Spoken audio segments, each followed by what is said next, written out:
there's often this idea that vegan food will naturally be something where you're denying yourself the pleasures of food on a sensual level. And so it's always been really interesting to me to be able to show people how wrong that is, and that we can do things with texture and flavor and senses that the pleasures of eating food, you still get all that with vegan food for sure. There's a huge variety of food that you can eat if you're abstaining from animal products. In fact, you'd be amazed at what kind of things you can find even just in your local environment that taste amazing, that don't have anything to do with animal agriculture.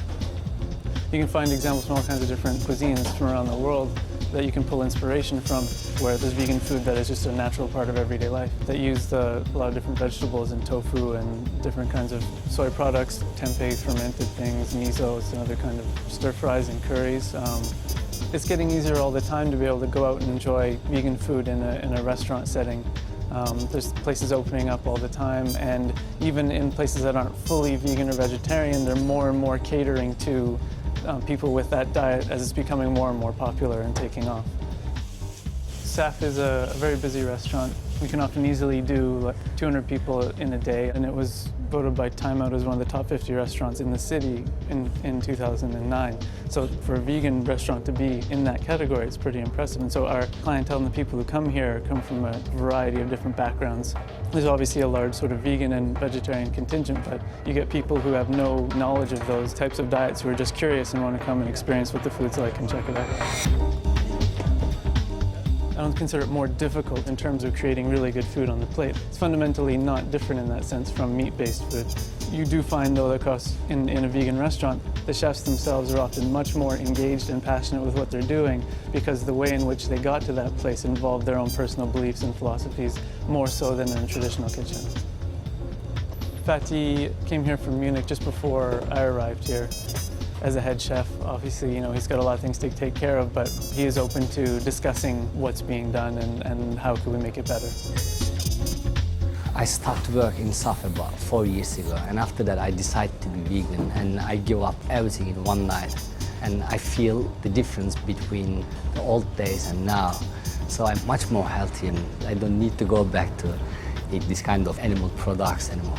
So actually SAF changed my lifestyle. People love our foods, and they always keep asking to open the second one. We have lots of vegan and organic wine, so if you have a good baked tofu, you can get nice red wine.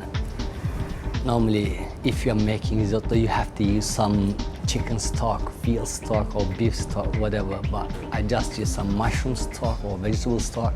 I think it's the most popular dish in restaurant now. Lots of Italian people is coming back after that experience. They say it's beautiful risotto, delicious risotto. So I'm happy with that. Working in a vegan restaurant as a chef at the level we're trying to work at is really exciting because there's the sense that we're trying to push the boundaries and do things that haven't been done before and sort of be at a level that's respected as just restaurant and just food, and then people come here and just enjoy an amazing meal, and then on top of which it's entirely plant-based. And we get a lot of good feedback, and a lot of people are really excited about the meals that they had. And so it's sort of rewarding to be able to have that impact and be able to show people what's possible.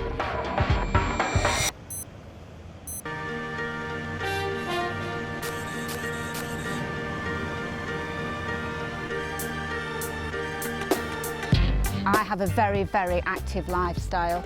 I'm a retained firefighter. I'm on call 24 hours a day, 7 days a week. I always have to be armed and ready to go at all times, as well as my training. And I can honestly say that I never feel inadequately catered for on a vegan diet. I started running predominantly to raise funds for animal charities, and I started to win races, and I decided that the ultimate goal would be to run a marathon. I entered my first marathon in 2000 and I won it. And from there, I just decided that this was a way forward to help more animals and to promote vegan diet.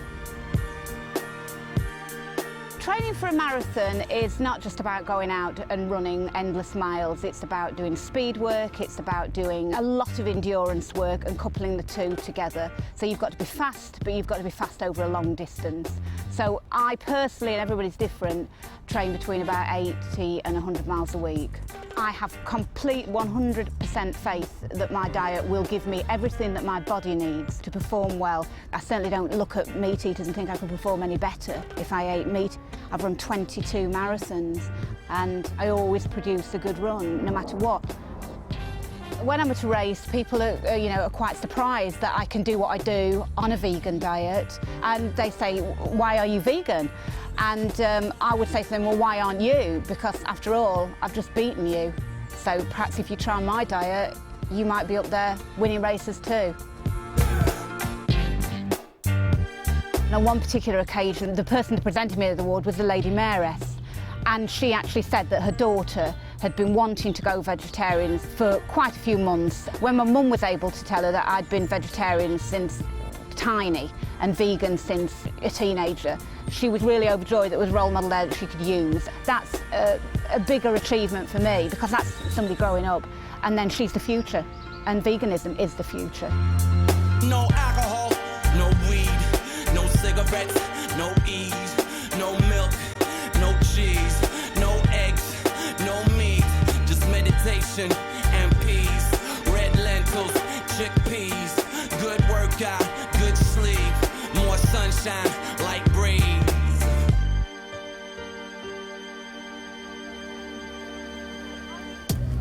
I've been working for the NHS for over 15 years now, and it's wonderful because when I get patients sent to me who are overweight or got heart disease or high blood pressure, I can talk to them about all the plant-based foods they can eat that will make them a lot healthier by cutting out all the saturated fat and high salt foods in their diet. Recommendations now by the Department of Health is to go towards a more plant-based diet with the encouragement to have 5 portions of fruits and vegetables a day. In my opinion, omnivores can be lacking in lots of vitamins and minerals and nutrition generally. If you look at the obesity, look at all the fast foods, they're the kind of foods that vegans just wouldn't entertain eating at all. And certainly studies have shown that vegans are less at risk of heart disease, type 2 diabetes, and things like hypertension. So certainly a vegan diet encompasses all those health benefits as well. And I feel really fit and healthy. I love my food and I do love having treats. And the benefits from a vegan diet is that it's low in saturated fat. So you can have all these treats and you know you're still going to be looking after your heart. People often are concerned about calcium, which you can get from fortified foods, and vitamin B12, which you can get through things like fortified non-dairy milks, some soya products, also from some yeast extracts. Whether you're vegan or a meat eater, you still need to make sure you have adequate quantities of vitamin D. The main source comes from sunshine, from the sunlight on your skin. So get adequate sunshine or have fortified foods containing vitamin D. And we get quite a few queries about parents or pregnant women who are concerned about getting the right nutrition for their children and for their unborn child. And certainly we can assure them that they get all the nutrition they need through a planned vegan diet. And I've written a book for the Vegan Society about vegan infants. It starts from conception through to infancy. And hopefully parents are reassured that they can get all the nutrition they need for themselves and for their children. I've been vegan for 6 years, and when I became pregnant, friends asked me, "Are you going to stay vegan? Surely not," sort of thing. And I didn't have any pressure from doctors or midwives. Everyone seemed very happy for me to stay vegan. It wasn't a problem at all. I read a lot about being pregnant and I knew everything that I was supposed to be eating, and so it was absolutely fine. I was very active and fit during my pregnancy. Pregnancy was great. I quite enjoyed it. And she was 9 pound 3 when she was born, so she was a pretty big baby. Without any dairy or meat, you know, I managed to produce a very beautiful, healthy baby, and everything's been great. I've felt very healthy and strong and fit since I've had her. Breastfeeding hasn't been easy. It's made me respect other animals' milk even more and made me feel strongly that I don't want to ingest any other animal's milk, because their milk is meant for their babies just as my milk is meant for my baby, and it just seems completely wrong that adults of other species should be drinking milk that's not for them. I've been very lucky. I think she's a very happy baby. She's not had colic or any digestive problems, and some people have told me anecdotally they think that's because of my diet, that I'm not eating anything which upsets her digestive system. So I would really advocate staying vegan and being confident about being vegan, because I do believe it's the best thing for your baby as well as for you. Thank you. Okay, thanks a lot. Bye.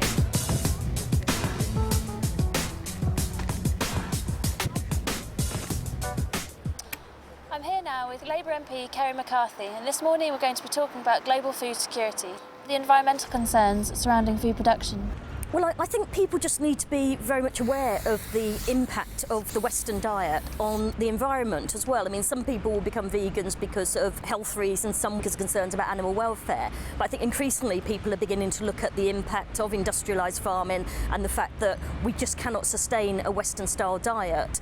The world's population is predicted to grow from 6.7 billion at the moment to 9 billion by 2050. And even if we don't have those levels of population growth, even if we stick to current levels, it's estimated that if everyone adopted a Western-style diet, we'd need 3 planets the size of Earth in order to sustain ourselves. A vegan diet is very sustainable because on average it requires 1/3 of the water and 1/3 of the land to produce a vegan-based diet than it would to produce an animal-based diet. And that's because farmed animals eat much more protein than they produce.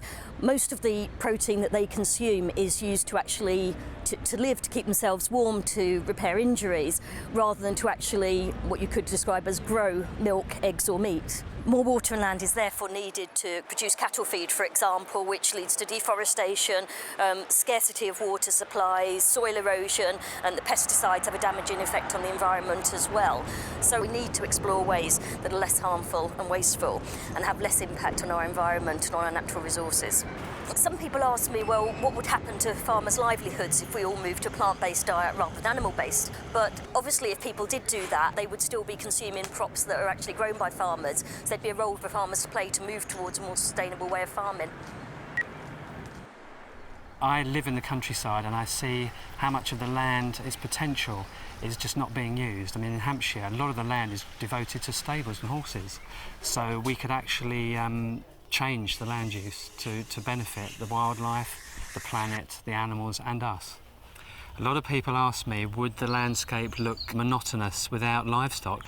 I mean, I could say that we've actually created an artificial landscape which was more diverse before, with trees and wildlife, and we would actually encourage the diversity of crops. We would be seeing orchards of nuts and fruit. We would encourage a lot of understory shrub layers of soft fruit, a great diversity of vegetables and cereal crops. It would actually be a much better mixture of crops instead of huge monocultures of acres and acres. Because of the diversity, you would get more habitat for the wildlife. It would actually encourage the wildlife, which is under a great pressure with the current conventional farming. The bees here are very important. They actually operate at much lower temperatures than honeybees. They come out earlier and they feed later, so you're getting good pollination. I know also here there are 3 species of parasitic wasp, which means that you have a reduction in caterpillar numbers, which cause a great deal of damage to cabbages and broccoli and kale, and hardly any damage is seen here. The hedgerows are kept very thick. They're not cut every year, so they're richer for wildlife, and they're also connecting annuals between the hedgerows across the fields, which act as beetle banks and wildlife corridors. What these methods do is that they actually benefit the biodiversity. You have more predators which keep a balance. You don't have the pest and disease problems. Could we manage on a plant-based diet in the UK? A lot of work being done with agroforestry is showing that we could have a lot of the crops growing here that we're actually importing at the moment. And a lot of things could still be grown outside. We wouldn't have to have heated greenhouses. And even just with the polytunnel like we're seeing here, it's surprising what you can achieve. We have now several stock-free, commercial stock-free farms like this one. We know that these methods work. Stock-free organic farming is a system of food production in which excludes any animal byproducts or any dependence on animal inputs at all. It's not just about growing crops, it's also about the way we interact with what goes on, within nature around us. We've been doing it now for 15 or 16 years. It's working very well. People are very happy with it. I mean, it's nice to have people back on the land, working land, and everybody's more than happy to be doing it. We've developed a system of fertility building which relies very much on green manure, so we're using plants to produce nutrients which are fixed from the air to improve biodiversity, and not relying on importing somebody else's land to support our fertility, which is what most conventional and organic production is dependent on. So we've kind of designed this system which is more or less independent of exterior forces. And because we're building carbon in the soil, this is particularly important. And a very small increase in organic content in the soil has a huge effect in terms of carbon entrapment. In fact, this is one of the biggest carbon sinks possible, soil. So it's not only good for animals, it's also very good for carbon capture, which is obviously good for climate change. So we're building organic material, and the only way to build organic material long term is through plants. You cannot do it through manure, because manure dissipates into the environment very quickly, it gets broken down. Whereas plants, they leave roots in the ground, which gradually decay and become carbon. In here there's actually 4 different types of green manure, 4 different plants, all doing slightly different things. But all building fertility, and the final outcome of this is a soil which is very friable, good population of worms, easily worked, doesn't take as much energy to work soil when it's in good condition, and very good for plant roots. So this forms the basis of fertility for future cropping. For future cropping, yeah. We've got a whole range of crops, 70 different types of vegetables. Almost 300 sowings a year, almost 1 sowing every day on average. So it's making the best possible use of land to feed people, which is really what farming should be doing. And I do very much hope that there will be a move, a transition from the conventional type of agriculture we have now to a stock-free agriculture in the future. Right, okay. Thanks a lot. See you again. Welcome. See you later. Stock-free farming could support people in developing countries as well as here. The same techniques would be beneficial. We would actually not use the vast amounts of water, land, food to support the livestock. We would actually create more tree habitats, making a difference with climate change. It's been interesting looking at the way the environmental debate has developed. I mean, initially people thought carbon emissions, that's about the energy we use in our homes, or it's about the amount we drive or the amount we fly. But increasingly people have realised that food and the environment are so closely interconnected, and there's been a growing amount of research which is saying actually the way we eat and what we throw away is having a significant impact on the environment. Every step of the journey from the field to your plate is creating carbon. It could be anywhere as high as sort of 18% of greenhouse gas emissions is caused by the meat and dairy products we eat.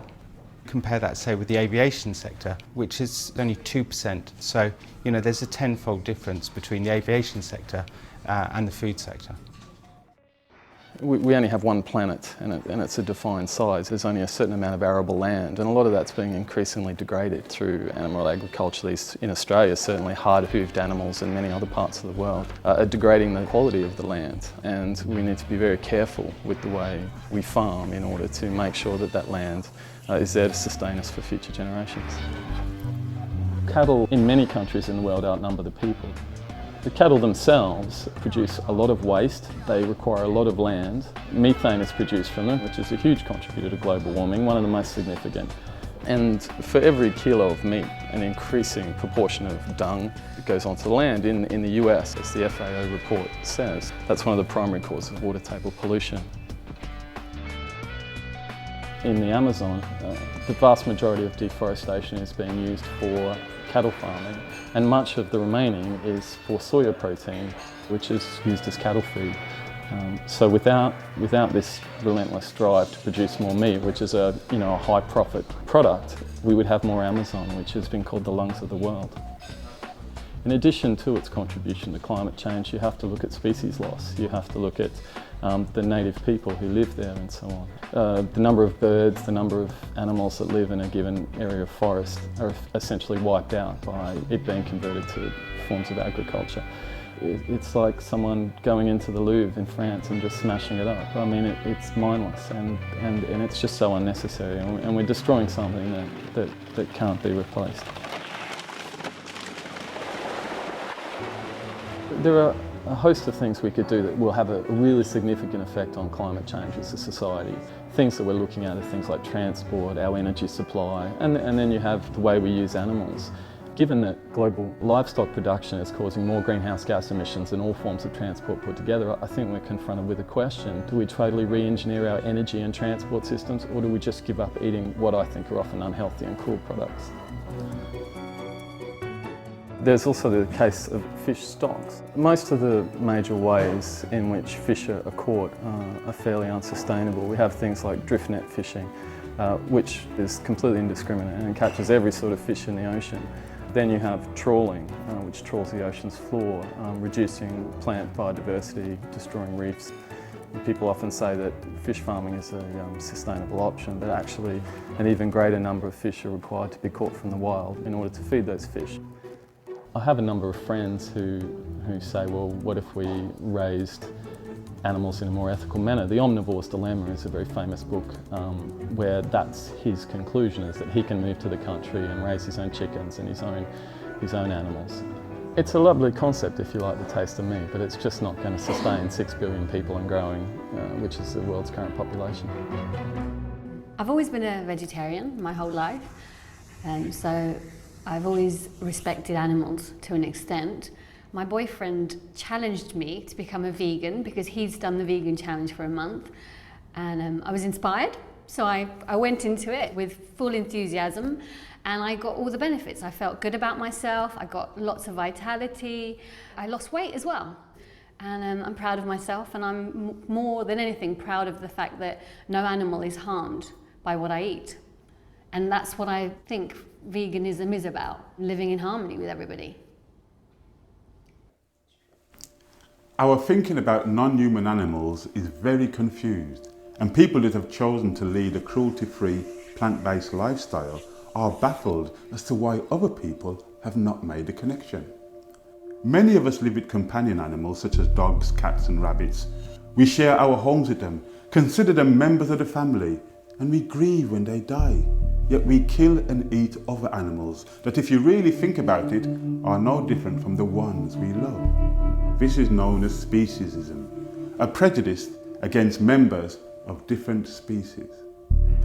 Most people don't question their habit of eating animals as they've been brought up to believe it's normal behaviour, but causing suffering should never be considered normal.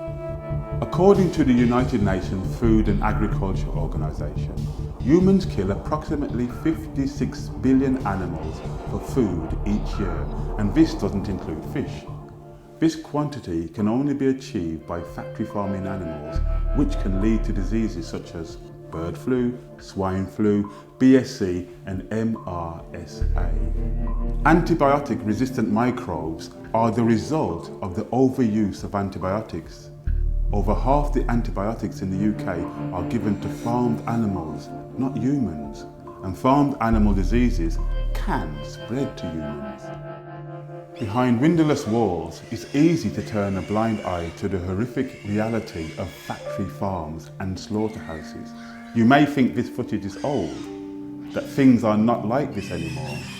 Wrong. This is exactly what it's like, and what happens to the farmed animals who live outside is not too dissimilar. Free-range chickens will usually be slaughtered for meat at 8 weeks and organic at around 12 weeks. People see cattle and sheep grazing in fields and think they're okay, but they'll also be sent to slaughter like all animals bred for food. Factory farmed and free-range animals are treated as commodities, and their individual needs or preferences are not respected. And it's not just to produce meat. Every year, millions of farmed calves and chicks die in order to produce milk and eggs. Male chicks don't produce eggs and are not profitable for meat production, so are killed the day they are born. And laying hens, when their egg production starts to fall, are also killed long before their normal life expectancy. It's no fun for cows either. In order to produce milk, the dairy cow must give birth to a calf. As soon as the calf is born, they form a strong bond with their mother. Yet within a few days, they are usually separated, causing extreme distress. Male calves do not produce milk and are usually shot at birth or sent for veal production, and the female calves are added to the milk production line like their mothers.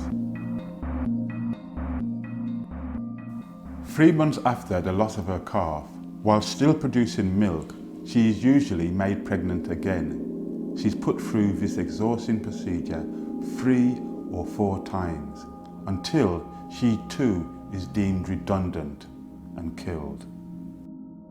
More than 20% of dairy cows sent to slaughter have been found to be pregnant, and the skins from these unborn calves is used to make soft suede. Many people assume that leather is an incidental element of the rearing of animals for meat. It's not. It's used to produce shoes, jackets, wallets, gloves, and furniture, and so purchasing leather goods helps make the rearing and killing of animals a profitable concern. Just as we have tried to end racism, sexism, and ageism, we can also try to end speciesism.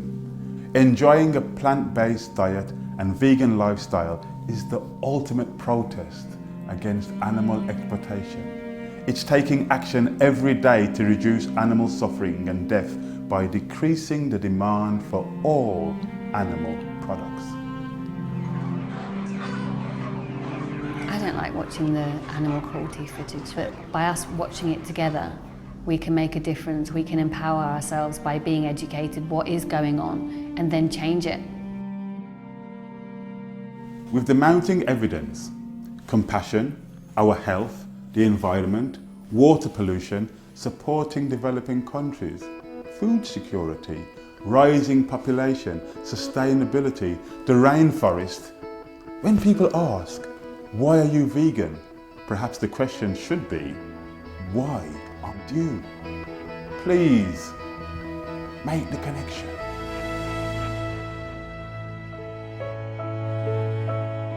I like being able to abstain from the negative aspects of food culture and be able to celebrate the positive ones. Becoming vegan does not mean just changing your diets, caring about animals and global warming. Also, you are changing your lifestyle. I feel wonderful being a vegan. It's the best thing I've ever done. If we want to have a lower carbon diet, we should be eating more vegan food. I think there's misconceptions about being a vegan, which stops people exploring it, investigating it, seeing it as a possibility. In my opinion, the real reason people eat meat and dairy is because they like the taste of it. When you look at the evidence, is that taste really worth it? The case for veganism is so strong on a number of fronts, from the animal welfare point of view, from the health point of view, and from the environmental point of view, that I would never go back. Food when I was pregnant was very easy. They tell you not to eat all the things that already weren't in my diet. It was brilliant. People would say to me, oh, you're having trouble, cutting out cream cheese, and it's like, no, because I don't eat it anyway. I feel that change has to come very quickly. Time, in a way, is not on our side, but we know we have the solutions in place. We know that Stop Free Organic works.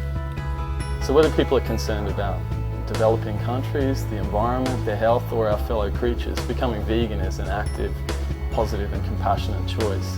Yeah, I suppose maybe I do feel proud, but I've never really thought about it. But I feel lucky more than proud, I think. For the future, I hope that more people respect each other, care for the planet a little bit more, and respect animals a lot more, and just try a cruelty-free diet.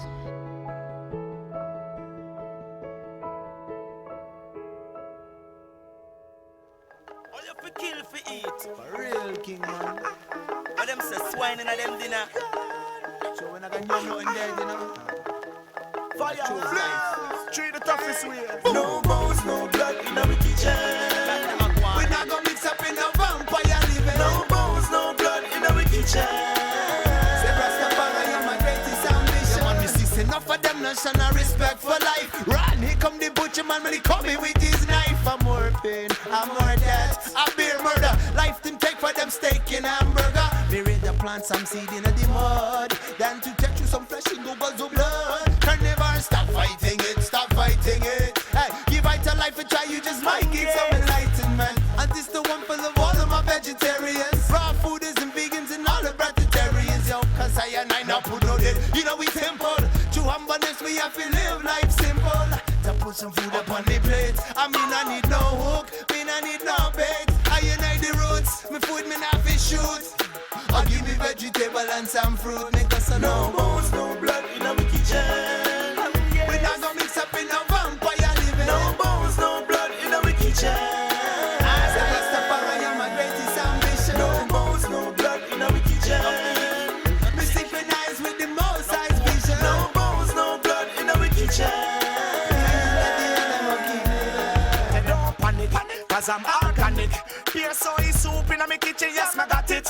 Yo, don't panic, cause I'm organic. Lentil peas in my soup,